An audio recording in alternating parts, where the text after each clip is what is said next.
Gloria Medrano from Heart of the City San Diego and the Gloria Medrano podcast. And I'm live right here on Heart of the City San Diego. So I am tuning in live. I've been doing a series of lessons on miracles. And I'm going to be tuning in each week at 8 p.m. And then we're going to go into a full-blown lesson, series of lessons. And that will be somewhere, in November. So I'll get the date set here soon. But I come on every week. You'll see me every week.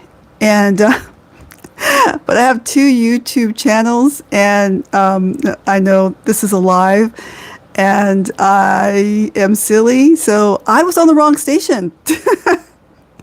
I was on the Gloria Medrano podcast station. And so started my lesson, and I was like, wait, am I on the wrong station? So I checked, and I was like, sure enough, I was. Sorry about that, guys. Well, anyway, I am not perfect. I am just a Gloria, but we are going to be talking about someone who is perfect, and that is our Lord and Savior, Jesus Christ. And so I love to talk about Jesus. And I love to share, healing stories about Jesus. So that's probably my niche, right? I love to share, testimonial things about his goodness and his transforming love and power for us. And all the stories from the 40 or so years that I've been serving God, since I was just a young adult, and watching God do so many things. And not every day was a perfect day, okay? Not every day was good. There were days that were not so good, and years and months that were not so good, But all along, Jesus proves that he is with us, okay? And that he won't leave us, and that he doesn't forsake us. So no matter what you are dealing with or going through today, I want to assure you that you are loved by a God who knows and sees you, okay? You're not forgotten, and you're not invisible to him, We think, oh, he's so massive, right? And how could he see and notice me? I'm just this little speck in a world that is massive, right? But he created each and every one of us. So he knows each and every one of us, okay? And sometimes I watch this program, this YouTube program, right? And the person asks, who is Jesus to you? And I always go away thinking, for the day, right? Because I always watch who's the next person on this show, and I think for the day, and I think, so far there's only one person that answered that question, to the best of his ability, right? And that I was impressed with, because I always think, well, how would I answer that question? Because that is a question that is going to be very different and very personal to each one of us. So the way that we answer that question, who is God to you, or who is Jesus to you, right? So, that it makes you think, right? It makes you think like, yeah, how would I say that? Well, how would I answer that? And people answer what you think, what they think that they should answer, okay? And I want to hear the true, like, nitty-gritty stuff, okay? I don't want to hear what you think people need to hear, or want to hear, or what you should say as a Christian, or what you should say as a leader. I want to hear what you really think Jesus is to you, how you really feel about that. That's what I really want to hear. Only one guy,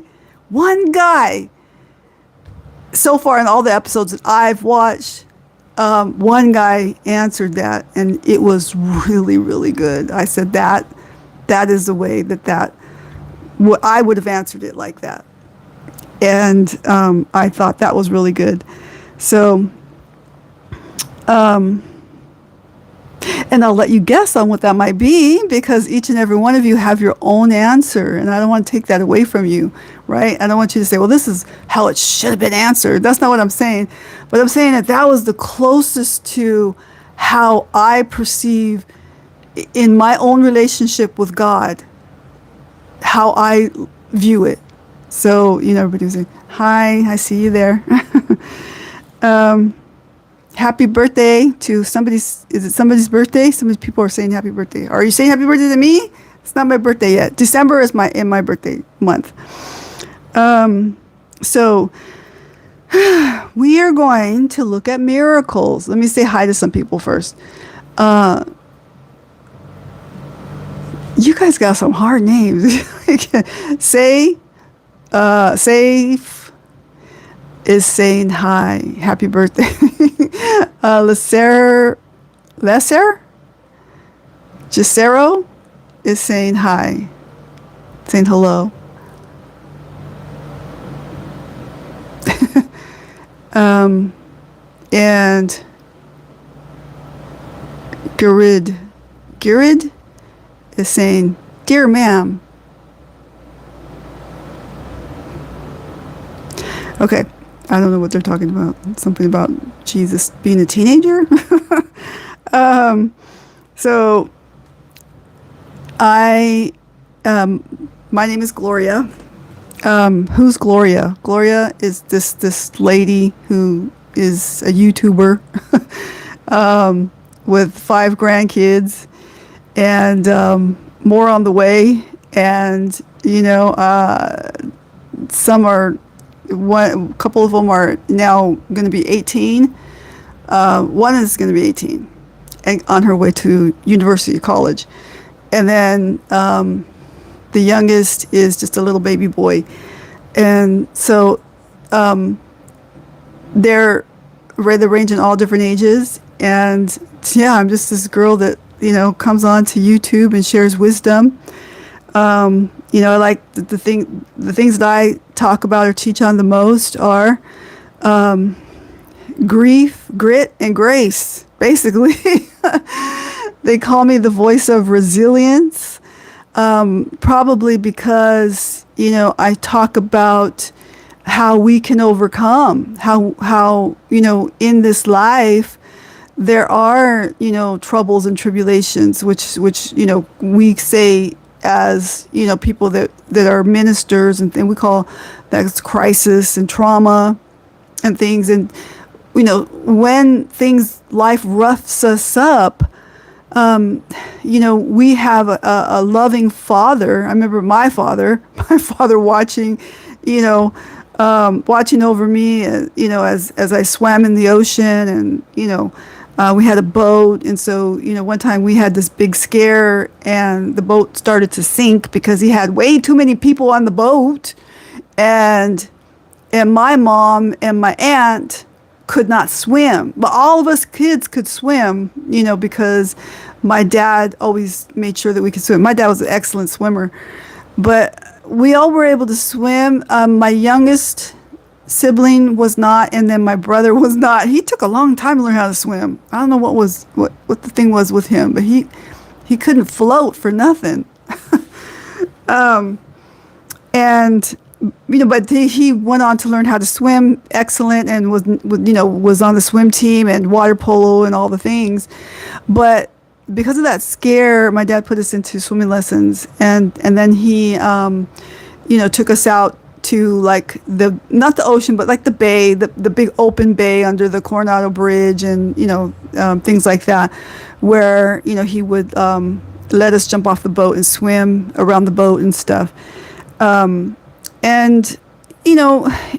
he watched us, and kind of, especially with me, mostly with me, I'm the oldest, and so he would always teach me to that when I start addressing things like riding dirt bikes and things, and that when it roughed me up and I was like wanting to quit, he would say, no, you have to stay the course until you're not afraid, just keep going until you're not afraid. And if you want to go further and start doing a wheelie or something like that, then, go back to practicing it. But first, stay on and get over the fear, because then if you just stop, you're not going to ever get out over the fear, and then it's going to stunt your growth.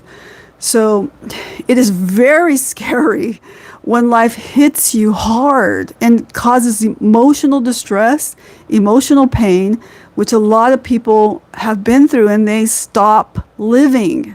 Okay, they stop doing the things that they love or the things that remind them of, and they just eliminate all of that because they're now in avoidance mode constantly, and that's not how God wants us to live. He wants us to live free, forgive others, and live free of the resentment and things like that. That causes resilience. It causes a bounce back. It causes an ability to overcome those obstacles, so that you can live full.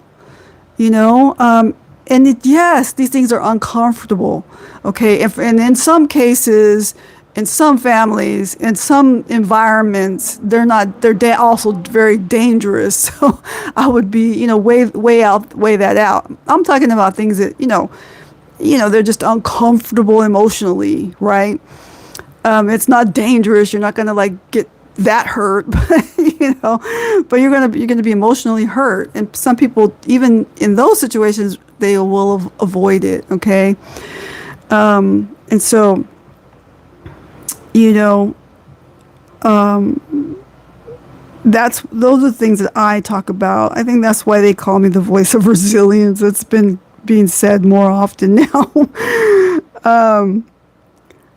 Let me see, where are we at? Yeah, last week we talked about we talked about a girl who was demon possessed. We talked about a deaf man with a speech impairment.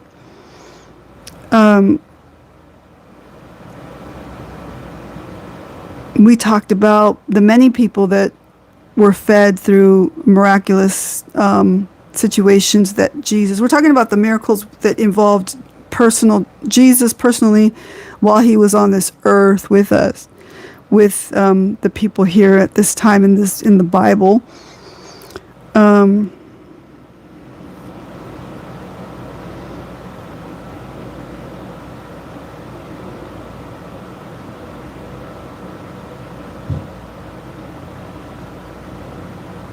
So I want to read this one. It's the healing the 10 lepers.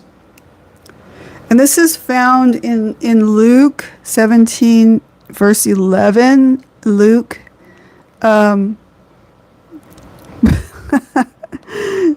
You can eat Doritos. It's okay. So my favorite Dorito is the cheesy Dorito. I'm old school. So healing 10 men suffering from leprosy in the Bible. Okay. While traveling along the border of Samaria, Jesus met a group of people suffering with leprosy. Leprosy is it's an illness, but it's an illness of the flesh, where your body parts can die off and fall off and things. You don't want it. And you never get healing from it. And so they would separate those people that had these illnesses into they would quarantine them into a separate place, or even islands like that, so that they would stay away, so it wouldn't be contagious, because it was very contagious. So one of the men, a Samaritan, returned and thanked Jesus for healing. So I want to share this story, and there's a reason why I want to share this story, okay? Because we see, if you've been a Christian as long as I have, you've seen so many things. You've seen healings. You've seen, devastation. You've seen Oh gosh, just so many. You've seen the ugliness in life, but you've also seen the goodness of life. But you've also seen those who are so grateful. And then you've also seen those who are so ungrateful as well, right? So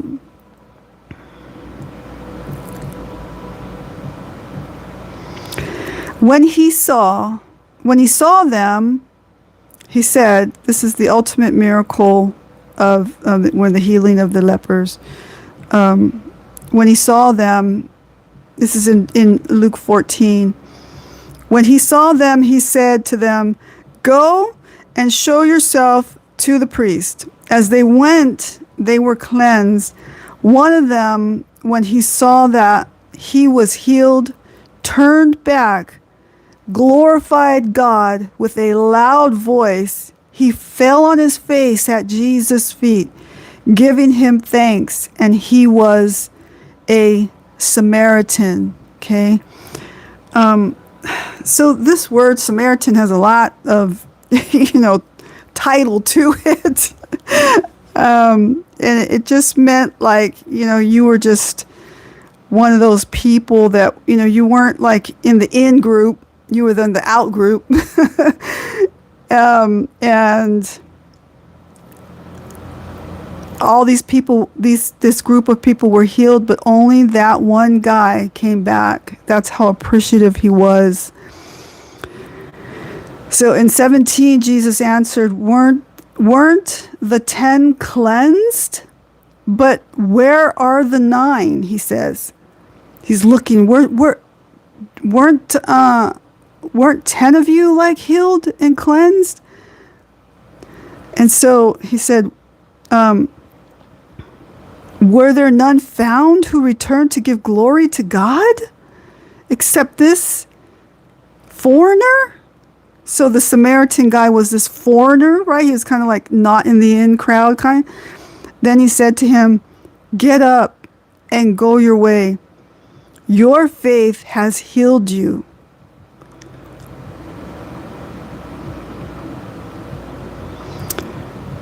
And here's a little bit of background. The Greek word that often is translated into English as leprosy was used to refer to a variety of diseases that affected a person's skin.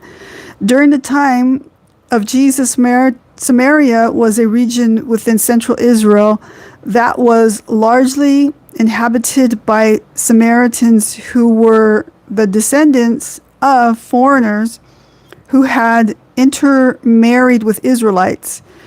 The foreigners were brought into the region when the Assyrians conquered central and northern Israel about 2,700 years ago. The Samaritans and Jews were often antagonistic to one another, as we know today. But the biggest question, the biggest probably topic in this whole thing was not just the miracle that happened there, where Jesus healed them, 10 of them. The whole idea of why we serve God, and the whole thing here is about the worship of God. And only one of them came back and gave his appreciation, his worship, and thankfulness to God. Only one of them. One in all of 10 of them. They all went away. Probably were happy. Yeah, we're happy. I just want to hurry up and get back home. Probably got a wife and stuff home there. Whatever it may be. But they left. They went on and did what they had to do. Jesus told them to go and tell the priests, that you're well and all that. And so it is like that. And I've seen that, in this world. I've seen that as a minister. I've seen that around the world. I've seen that in watching people go through trauma and crisis, where Jesus has blessed their life so enormous, but they go through a situation of sadness, of trauma, crisis, some things that can't be predicted. It isn't what they brought into their lives themselves. In some cases, yes. But even with that, sometimes these people go away. They just go away. Sometimes God has blessed them and says, you're good. Some people have been vindicated, but even with all of that, they got their apologies or whatever they may have needed. They got their healings, sometimes even their lives put back together. And in some cases, you don't see them anymore. They don't even acknowledge that they were a Christian sometimes. It's sad to see that. It's sad to see that, to know that we serve a God that is so good to us, that even in the bad times, we should bow down to him and worship him and thank him for our lives, and knowing that he's going to work it out, that he's a good God. He loves you and me, and he is working it out for you and me, for the good, for the better, teaching us, there's always some kind of, lesson that needs to be learned that adds maturity to our lives, right? So I wouldn't know the things that I know if my life was all like, smooth. There are things that I know that other people don't know, and they will never know because they've never been through the kind of hardship that I've been through. They know some of it. They kind of can guess it. They can be a nice person to be there, but they don't know. I have friends who have lost children who have died too soon. And, they one of the things that they say over and over is, you can never know unless this has happened to you. You can never know what that's like, what I go through, what I deal with, what my mind is doing, what my emotions are feeling like. You can't know it. And I don't want to know it. I don't know that because that's never happened to me. That particular thing has never happened to me, and I don't want to know it, right? But I care, and I want to be there, And so that's what I'm trying to say. And they can best help someone who is in the same situation. But sometimes what I'm trying to say is we go through these things and we don't make ourselves available to someone else to teach them that, there's another side to the story. And what does that other side look like? How do I get there? Give me the map. Show me the way, right? So I'm all for that. I'm all for change. I'm all for the roadmap. I'm all for the journey. I'm all for being the trailblazer, the road maker, the bulldozer. I'm all for that. We're us 80s people. We are part of that generation that are the bulldozers, the trail makers, the map builders. We did, our maps were made of paper. So, this is the generation where everything is digital. If I got lost, I didn't have a cell phone. There was no cell phone. So my dad had to really equip me when I was driving his truck, his beloved truck. If you get lost, you better go you're going to have to walk to the phone. Always make sure you have, a dime. You probably don't even know what a dime is. You have 10 cents on you in your pocket so that you can make a phone call, right? And there were sometimes I didn't have no 10 cents. So I was stuck on freeways, on you name it. I was stuck in the rain and all kinds of stuff. I even got picked up by some stranger who took me to the gas station and back.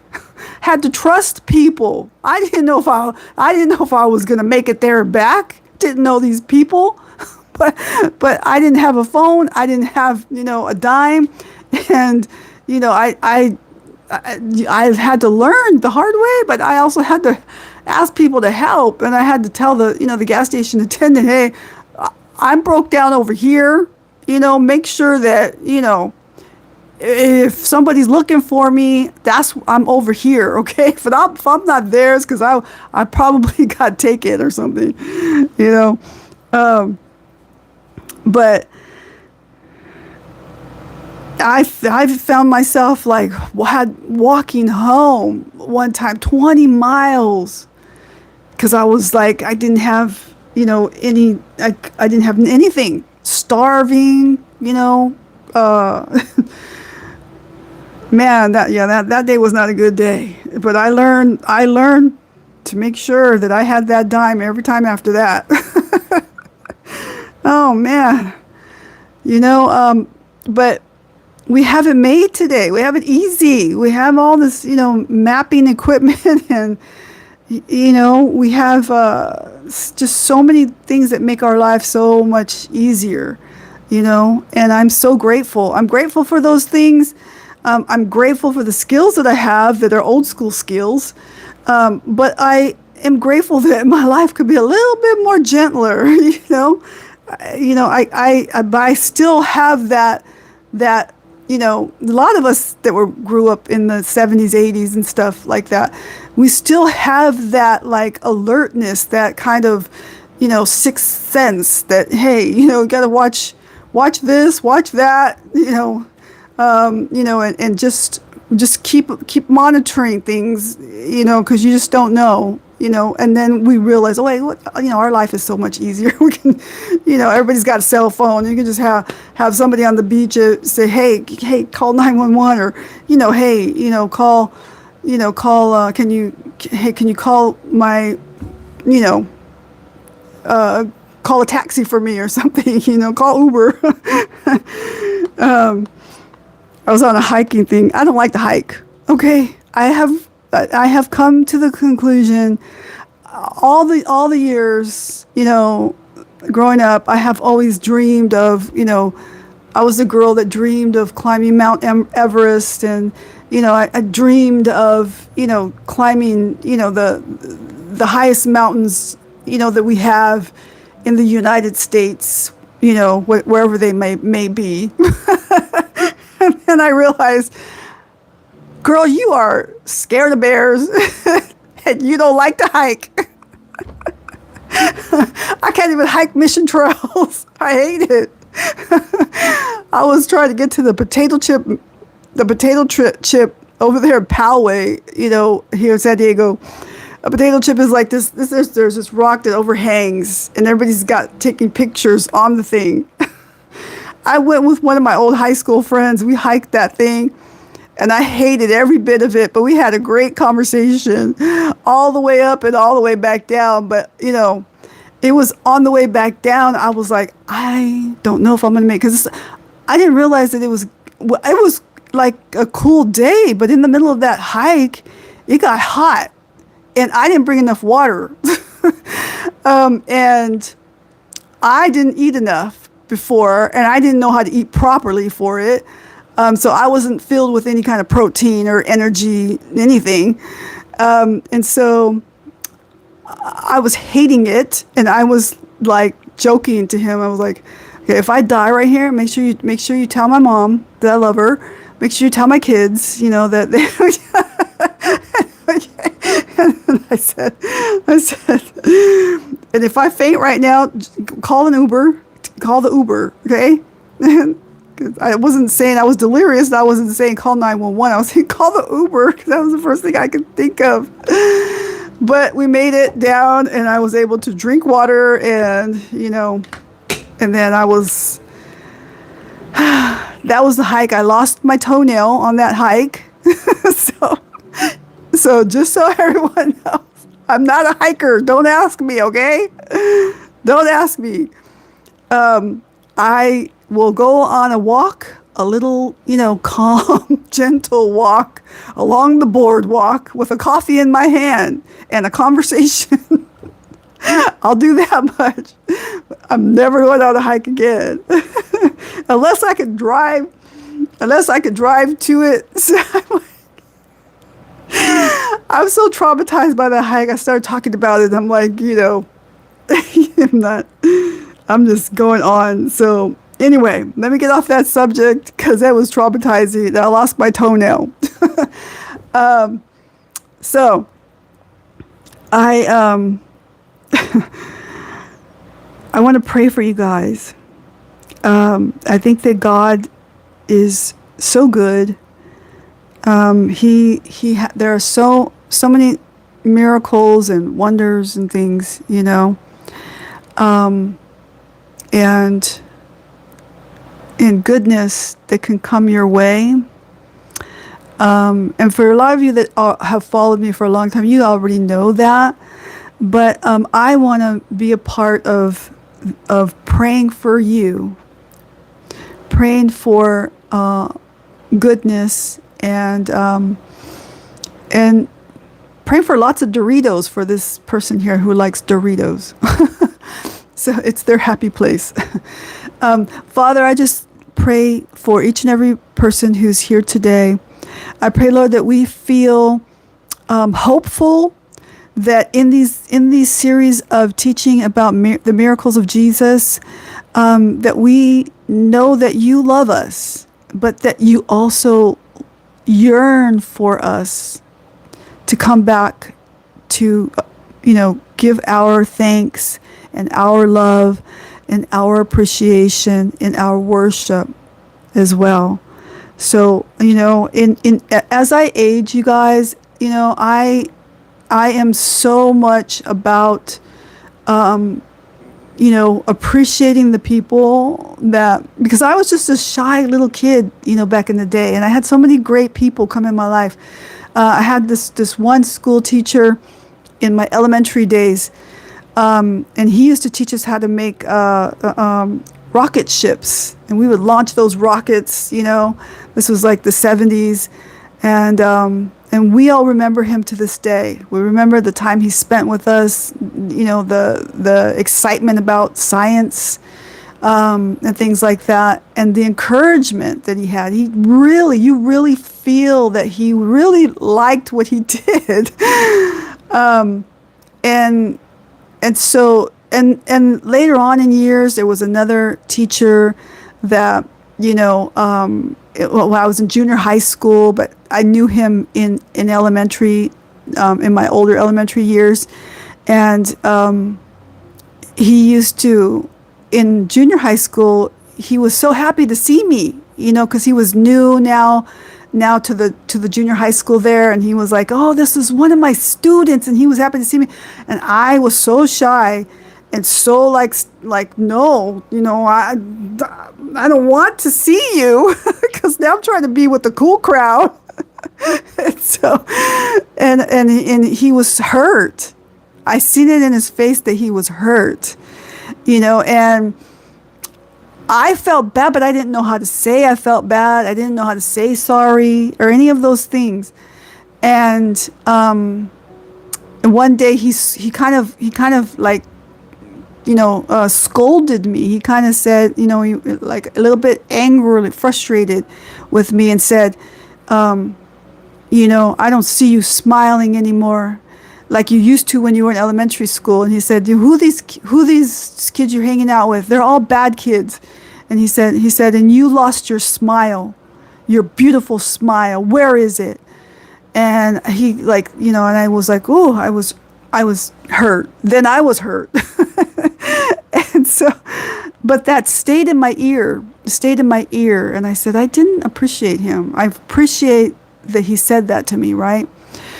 Later on in years, other people came into my life, other teachers who really spoke into my life, who really changed the course of, the direction in which I was going in. It was not good, in my high school years.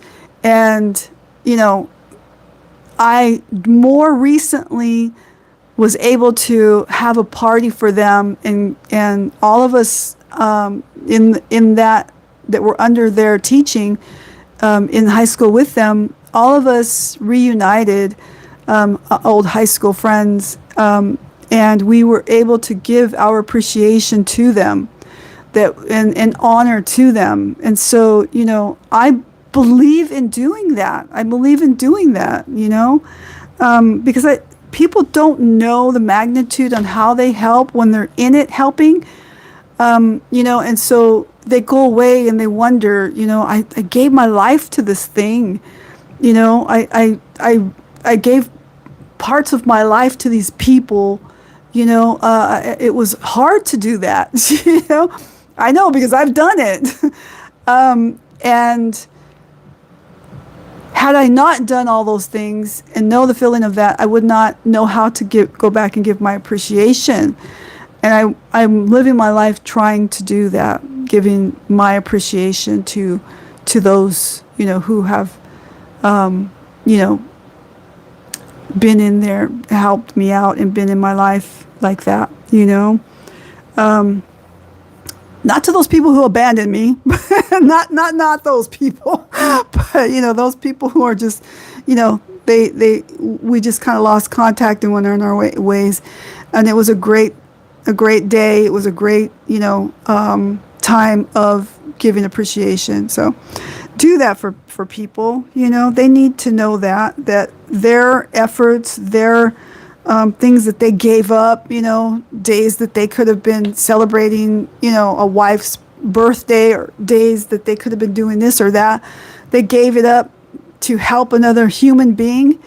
And the same thing with our military as well. The military, it has a lack of appreciation, and, it's hard to transition out of your title once you've had this title for a long time. I know, because I've had one. But it's hard to transition out of it, and you want to keep holding on to it. And we have to learn how to transition to the next story, the next part of our life, and stop living in, that thing that we were before. We were that school teacher. We were that, I was that pastor. I was that, missionary, the motocross athlete. I was, the top-notch swimmer. I was that, I'm not those things anymore. I'm an old lady with grandkids that talks a lot about wisdom and, grief and trauma and how to overcome those things, So, and discovering that I don't have a dream to climb Mount Everest anymore. That is not my dream. My dream is to be with my grandkids and one day watch them get married. One day watch them get married and become the professionals that they're going to school to be. I'm so grateful that I have a granddaughter who is going to the highest level of education. I'm so grateful to that. That is just, it takes a village to raise a community. It takes a village to raise a child. And with all of us together, instead of holding, resentment or whatever, and separations and, all that crap, we could come together. And we did do that. We came together and we helped to get, the funding and all of the, the encouragement that goes into, a child's development to help them to be a good human.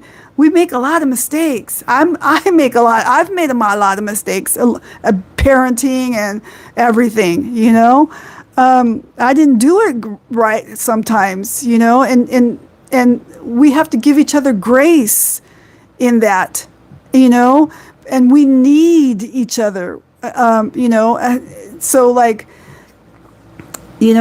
keep forgiving, keep allowing, yourself to be moldable and pliable and, able to transition. There will be changes. It's not going to be the same, and learn through it though. Learn you have something amazing to bring. You have amazing things to bring to the table.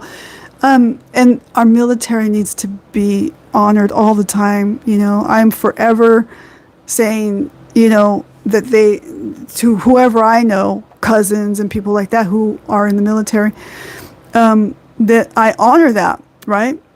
And I am proud of that. Excuse me. And I just ate, so. But yeah, I'll let you guys go for now. I love you guys, and make sure you go home and give your parents a hug, okay? And, if you have a child, give your child a hug. We're always saying, give your parents a hug, give your parents a hug. Some of these parents, they don't give their children hugs, They don't. They just want like all this, they want to be praised and taken care of, but they don't even give their kids a time of day. They're adult kids. So like, if you are that adult person, and you have adult children, stop waiting for them. Like, go and tell them how much you appreciate them. Because a lot of these parents, they don't do that. And so I've seen it the other way around too. And it's not nice. So like, anyway, just my ranting and raving on the side. Love you guys. Jesus loves you. And I'll see you next week. Okay. Bye.